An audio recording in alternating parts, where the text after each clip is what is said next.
87장입니다.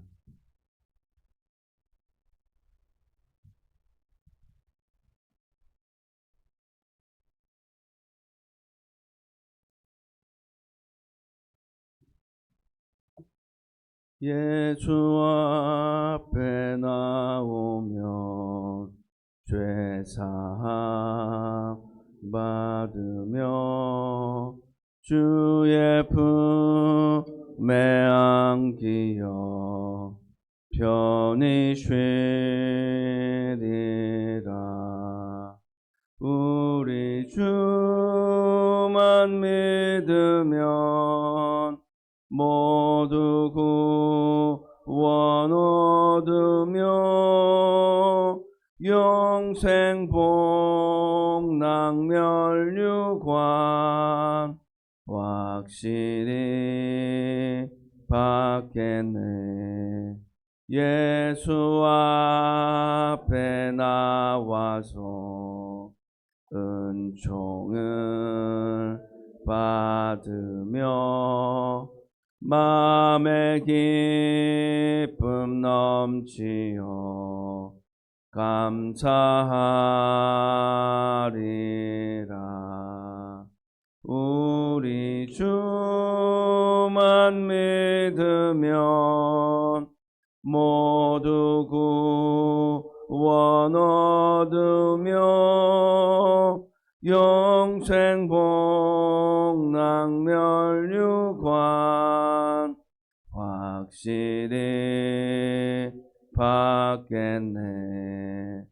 예수 앞에 설 때에 흰 옷을 입으며 밝고 빛난 내 집에 길이 살리라. 우리 주만 믿으면 모두 구원 얻으며 영생 복락 멸류관 확실히 받겠네. 아멘. 하나님의 말씀은 에스겔 22장 1절에서 16절까지 말씀입니다. 에스겔 22장 1절에서 16절까지의 말씀 한 절씩 교독하시고 마지막 16절 말씀을 함께 읽도록 하겠습니다. 또 여호와의 말씀이 내게 임하여 이르시되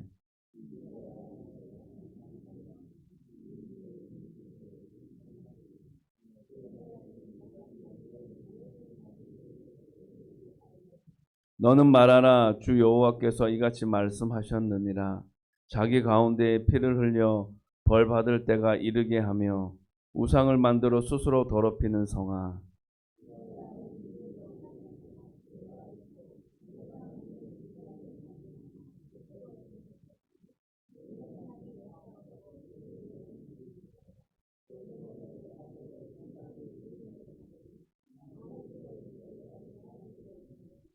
너 이름이 더럽고 어지러움이 많은 자여, 가까운 자나 먼 자나 다 너를 조롱하리라.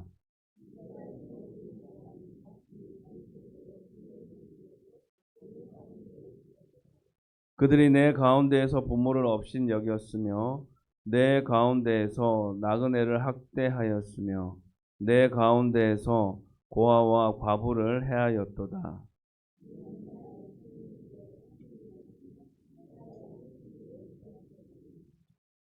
내 가운데 피를 흘리려고 이간을 붙이는 자도 있었으며 내 가운데 산 위에서 재물을 먹는 자도 있었으며 내 가운데 음행하는 자도 있었으며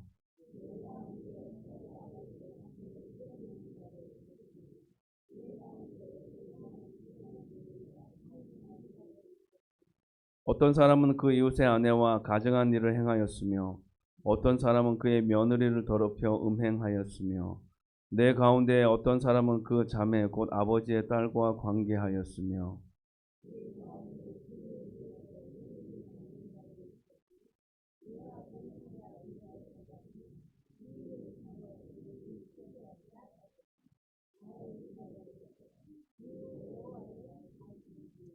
내가 불의를 행하여 이익을 얻은 일과 내 가운데 피 흘린 일로 말미암아 내가 손뼉을 쳤나니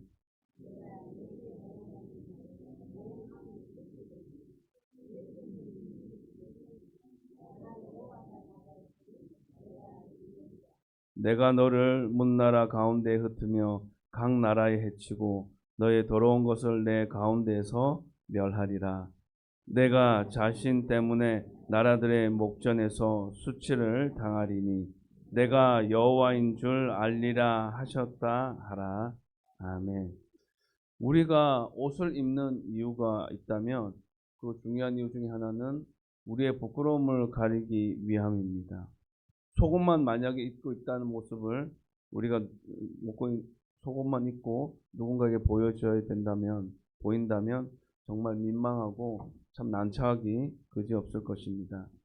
그런데 오늘 본문에 나오는 이 예루살렘의 이스라엘 백성들의 모습이 바로 그런 영적으로 민망한 그런 모습이었다라는 것입니다.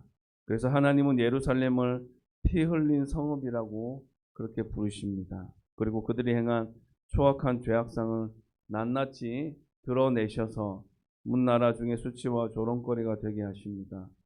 대체 무슨 죄를 지었기에 이런 심판을 받게 되었는지 오늘 본문의 말씀을 통해서 함께 살펴보았으면 좋겠습니다. 1절의 말씀 함께 읽도록 하겠습니다. 또 여호와의 말씀이 내게 임하여 이르시되. 여러분, 말씀은 인간의 산물이 아닙니다. 하나님의 주권적인 계시로 기록되어진 하나님이 친히 말씀하시는 말씀인 것입니다.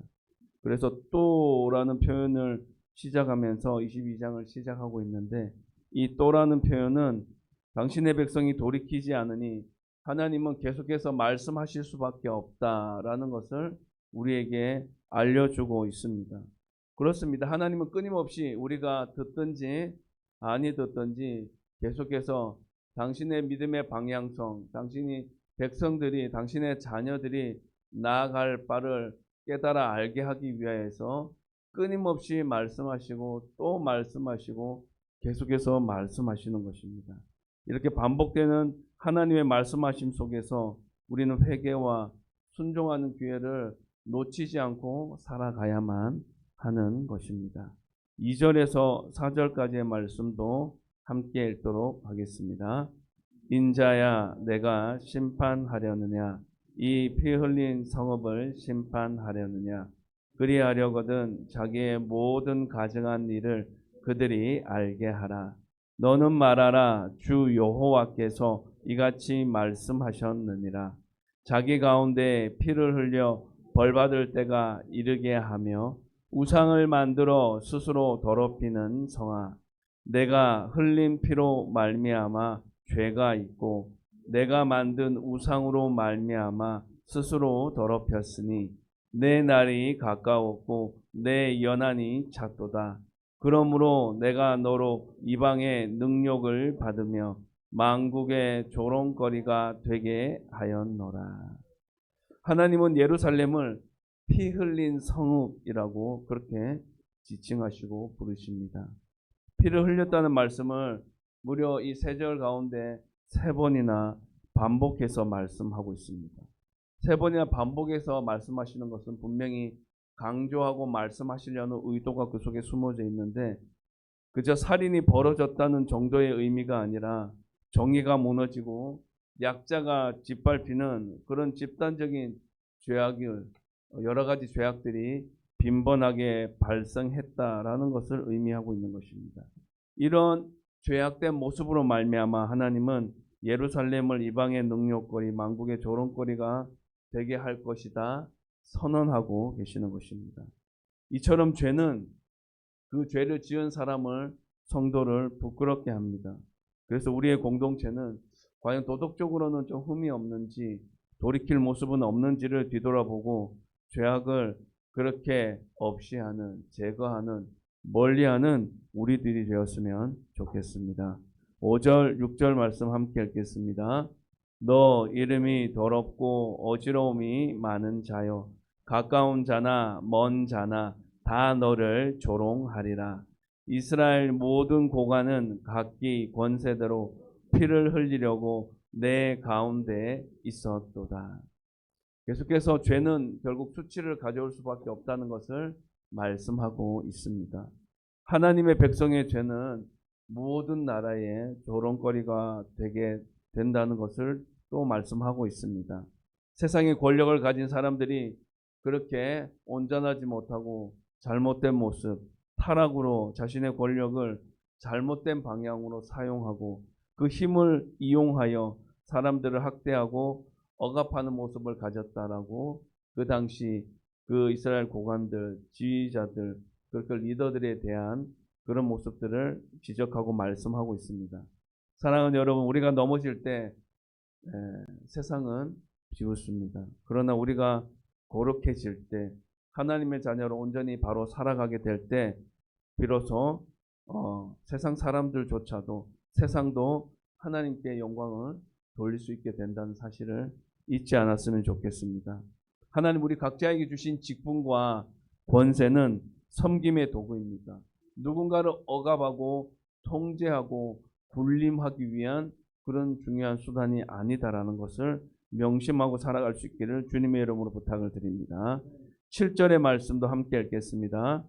그들이 내 가운데에서 부모를 업신 여겼으며 내 가운데에서 나그네를 학대하였으며 내 가운데에서 고아와 과부를 해하였도다. 하나님은 예루살렘 거민들이 부모를 업신여긴다고 말씀하고 있습니다. 그리고 나그네를 학대한다고 말씀하고 있습니다. 그리고 연약한 계층인 고아와 과부를 그렇게 가만 놔두지 않고 해코지하고 그렇게 범죄하는 그 죄악을 저질렀다고 책망을 하고 있습니다. 이것은 그냥 윤리적인 그런 타락이 아니라 약한 자를 보호하시기를 원하시는 하나님의 그 의도와 그 방향을, 그 율법을 모욕하는 어떻게 보면 영적인 반역과도 같은 것이었습니다. 하나님이 원하시는 것은 다른 것이 아니었습니다. 약한 자들이 보호받는 그런 공동체의 모습을 원하셨습니다. 그런데 예루살렘에 있는 많은 이스라엘 백성들은 약자들이 짓밟히고 수탈하는 그런 장소로 바뀌게 되었다는 것입니다. 오히려 보호하고 오히려 챙겨줘야 하는 사람들이 오히려 자신들보다 더 약한 사람들을 짓밟는 그런 수탈하는 그렇게 억압하는 그런 불합리한 모습들이 펼치는 곳이 되고 말았습니다. 사랑하는 여러분, 우리는 하나님의 마음으로 우리 주변에 우리의 손을 뻗어서 그렇게 도와줘야 할 그런 도움의 대상들이 없는지를 생각해 보고 그런 약자들이 우리의 도움의 손길을 필요한 자들을 바라보고 그들의 필요를 채워주는 그 역할을 잘 감당할 수 있기를 주님의 이름으로 부탁을 드립니다. 8절, 9절의 말씀도 함께 읽겠습니다.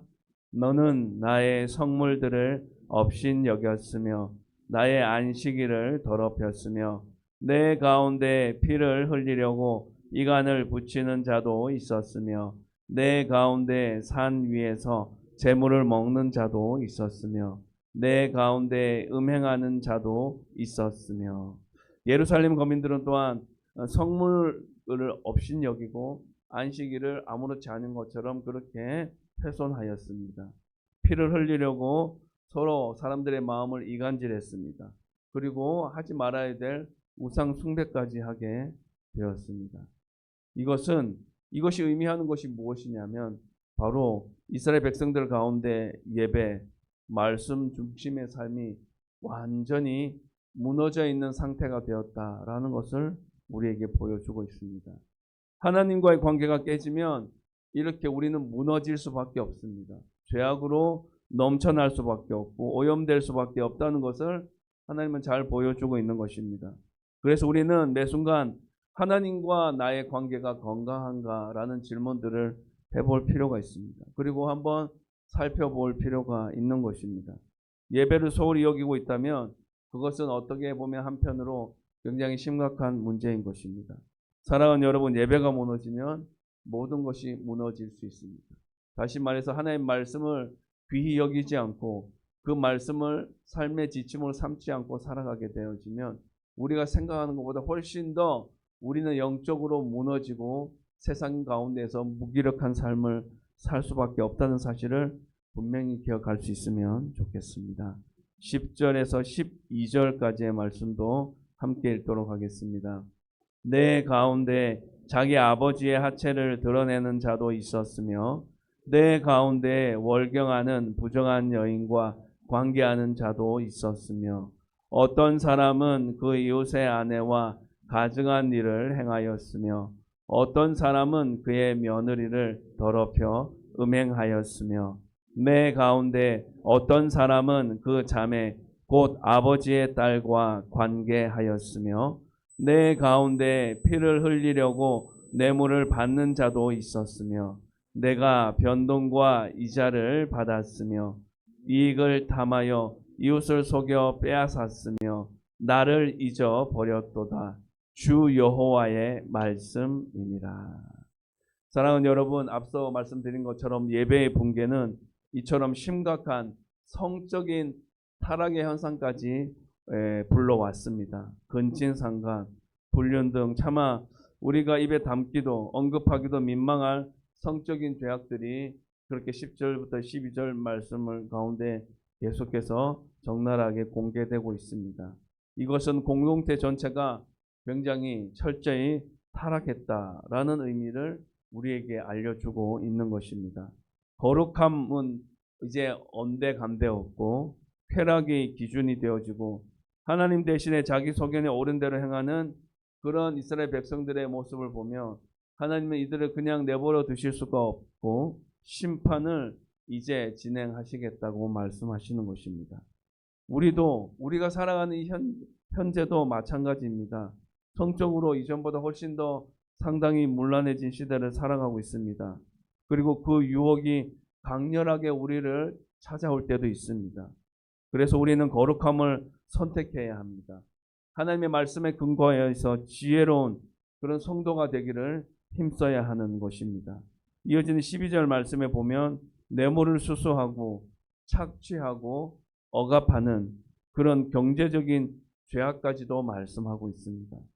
예루살렘은 사실상 영적으로 붕괴된 상태 가운데 있었다라는 것을 우리에게 보여주고 있습니다. 우리는 이 예루살렘을 향한 하나님의 거침없는 질타를 들으면서 우리가 살아가는 사회와 내가 속해 있는 교회, 나의 삶의 자리 가운데서 나의 영적 상태는 어떠한지, 나는 어느 편에 서 있는지를 한번 스스로 진단해 보셨으면 좋겠습니다. 우리 사회 또 교회의 전반적인 흐름이 정의보다 이익을 추구하고 연약한 자들에게 무관심하고 안식의 의미가 사라져고 있지는 않은지를 한번 생각해 보셨으면 좋겠습니다. 윤리와 성적인 순결이 무너지고 세속적인 풍조가 지배하고 있지 않은지 돌아보셨으면 좋겠습니다. 그리고 각자의 자리에서 하나님 말씀에 순종함으로 내가 이전보다 더 믿음의 선한 영향력을 끼치며 살아가리라 결단하는 우리의 삶의 자리가 있기를 주님의 이름으로 부탁을 드립니다. 13절에서 16절까지의 말씀 또 함께 읽도록 하겠습니다. 내가 불의를 행하여 이익을 얻은 일과 내 가운데 피 흘린 일로 말미암아 내가 손뼉을 쳤나니 내가 내게 보응하는 날에 내 마음이 견디겠느냐 내 손이 힘이 있겠느냐 나 여호와가 말하였으니 내가 이루리라. 내가 너를 문나라 가운데에 흩으며 각 나라에 해치고 너의 더러운 것을 내 가운데에서 멸하리라. 내가 자신 때문에 나라들의 목전에서 수치를 당하리니 내가 여호와인 줄 알리라 하셨다 하라. 13절 하반절 말씀에 보면 내가 손뼉을 쳤다라는 표현이 있습니다. 이 손뼉을 쳤다는 것은 언어적인 의미로 보면 내 주먹으로 쳤다 이렇게 이해하시면 좋겠습니다. 다시 말해서 하나님이 이 예루살렘의 온갖 악행에 참지 않으시고 당신의 주먹을 날리셨다라는 표현을 사용하고 있습니다. 사랑하는 여러분, 하나님의 주먹을 하나님의 심판을 막고 견딜 자는 적어도 이 세상 가운데는 없습니다. 하나님은 예루살렘을 더 이상 그 자리에 있게 하지 않으십니다. 이방인들 사이에 흩어버리셔서 그런 죄악된 모습들, 추악한 모습들, 그 더러움을 없애버리겠다고 선언하고 계십니다. 실제로 예루살렘은 완전히 파괴되었습니다. 거민들은 대부분 바벨론으로, 일부는 애굽으로 포로가 되어져서 흩어지는 아주 참담한 상황, 결과를 맞이하게 되기도 하였습니다. 그것만이 예루살렘이라는 곳이 진정으로 회복될 수 있는 길이라고 하나님은 그렇게 결정하셨기 때문에 그런 일들을 이어 나가신 것입니다. 다 부수고 흩어버린 후 다시 세우는 방법 외에는 예루살렘을 회복할 수 있는 방법이 불가능했기 때문에 그랬습니다. 예루살렘은 이방인들 사이에서 모욕을 당한 후에야 그제서야 여호와 하나님이 어떤 분인지를 알게 된다라는 그런 안타까운 상황들을 보게 됩니다. 여러분, 심판을 당하기 전에, 어려움과 문제를 겪기 전에 돌이키고 깨달아 알아서 바른 길로 나아가는 것, 그것이 바로 지혜로운 하나님의 자녀이자 백성의 모습이다라는 것입니다. 지금까지 예루살렘 거민들은 자기들이 열방 위에 뛰어나다는 것을 여호와 하나님을 드러내는 것으로 잘못 생각했습니다.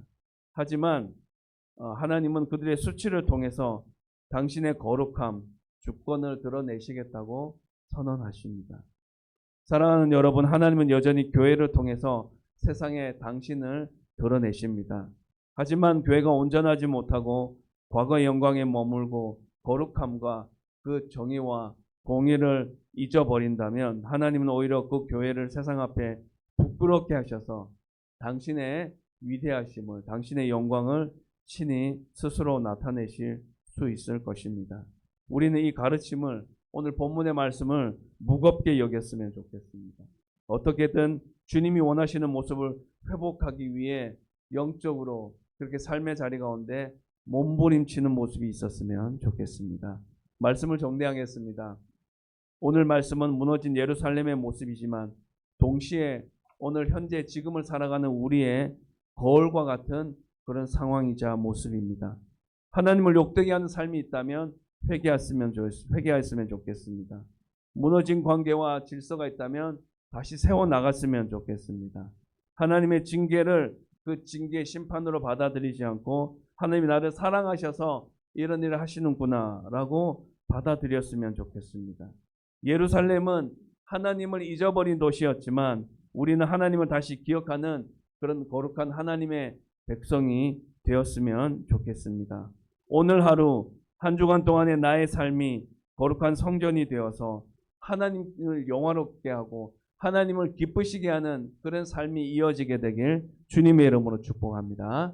기도하겠습니다. 참 좋으신 아버지 하나님, 감사합니다. 하루의 첫 시간을 주님 앞에 내어드리게 하여 주시고 주의 전에 나와 주님을 찬양하고 말씀을 들을 수 있도록 도와주셔서 감사합니다. 주님, 오늘 말씀을 통하여서 예루살렘 거민들의 모습이 얼마나 완악한지, 그들이 스스로를 아버지 위로하고 세워주고 또 함께 지어져 가기를 원하는 것이 아니라 오히려 하나님의 말씀을 경외하지 않고 또 우상을 숭배하며 약자들을, 고아들을, 과부들을 그렇게 아버지 하나님 또 수치를 주고 곤란하게 만드는 상황들을 자행하며 그렇게 도저히 저지르면 되지 않는 그런 온갖 성적으로 문란함을 저지르며 경제적으로도 그렇게 수탈하는 여러 가지 모습을 통하여서 과연 우리의 모습 가운데 우리의 마음속 깊은 곳에는 이런 완악한 모습이 남아있지는 않은지를 다시 한 번 더 생각해보고 돌이켜볼 수 있는 귀한 이 새벽의 시간들이 되어지기를 원합니다. 주님, 우리는 완전할 수 없습니다. 주님이 함께 하셔야지만 우리는 온전해질 수 있고 우리는 분명해질 수 있고 우리는 주님으로 말미암아 그런 은혜와 주님이 베풀으시는 지혜를 제대로 공급받는 존재가 될 수 있다는 사실을 잊지 않기를 간절히 바라고 원합니다. 분명한 것은 주님은 우리를 사랑하시기 때문에 징계하시고 심판하십니다. 그래도 돌이키지 않는다면 주님은 완전히 당신의 백성들을 흩으셨어라도 그렇게 새 판을 짜시고 새롭게 예루살렘을 회복시켜 나간 것처럼 우리를 회복시켜 나가실 것이라는 것을 우리에게 교훈으로 말씀으로 알려주고 계신다는 사실을 잊지 않게 도와주시고 아버지 안에 그런 주님의 그런 결단하는 그런 돌이킬 수 없는 심판과 징계가 이어지기 전에 우리가 스스로 마음을 돌이키고 하나님 마음에 합한 자로 그렇게 이웃들과 성도들을 돌아보며 우리의 주변과 공동체를 세워나가는 그 일들에 힘쓰고 애쓰는 삶의 자리가 반드시 이어지게 주님 도와주시기를 원합니다. 그렇게 일하여 주실 주님의 이름만 찬양하오니 주님 홀로 영광 받아주시고 이 새벽에 아버지 하나님 우리가 붙들고 나아가는 기도의 제목들마다 주님 응답하여 주시고 성령님 강력하게 임하여 주시어서 주님 말씀하여 주시고 또 위로하여 주시고 주님 채워주시고 회복시켜 주시는 놀라운 은혜 또한 베풀어 주시옵소서. 그렇게 일하실 주님의 이름만 찬양합니다. 주님 홀로 영광 받아 주시옵소서. 감사합니다. 예수님 이름으로 기도합니다. 아멘. 하늘에 계신 우리 아버지, 아버지의 이름을 거룩하게 하시며 아버지의 나라가 오게 하시며 아버지의 뜻이 하늘에서와 같이 땅에서도 이루어지게 하소서. 오늘 우리에게 일용할 양식을 주시고 우리가 우리에게 잘못한 사람을 용서하여 준 것 같이 우리 죄를 용서하여 주시고 우리를 시험에 빠지지 않게 하시고 악에서 구하소서. 나라와 권능과 영광이 영원히 아버지의 것입니다. 아멘.